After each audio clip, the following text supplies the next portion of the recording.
deal with everything that goes with it. You can control it, but it will forever be there. Second, ayoko kung upakan niya ako. Yung sorry I'm being honest, yung kasi, kung I don't see myself in a position going against her because I find the narrative so wrong.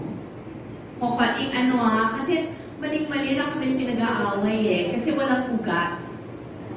Kung tinanong niyo ako kung tatakbo ako, kung Marcos ang tatakbo, bahala na si Batman, yes, isusugal ang lahat kung yun ang kalaban. Pero kung Duterte ang tatakbo, ibibigay ko na po sa kanila yun. Kasi wala kaming malalim na ugat, sugat, or hindi namin sila kaaway.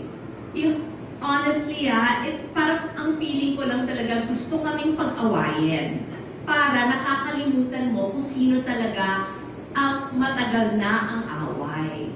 So, but again, in all fairness to me, na si Rochelle nahihimatay. Dahil ako kayang-kaya ko, nagpagpag kami sa Siang BGC. Nakita ko po doon si Governor Aimee. And this was before the official campaign started. And I was able to say hello to her. And I said, "Hi, Gov, good luck."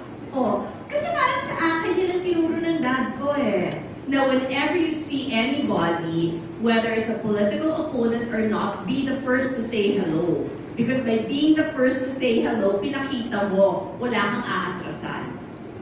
Pero yung sinasabi ko nga, klaruhin ko yun it boggles the mind na ginagawa kami ng issue with the Dutertes because wala talagang dahilan Hindi naman siya ever, dun sa 6 years na naging presidente si Noy, wala sila naging issue.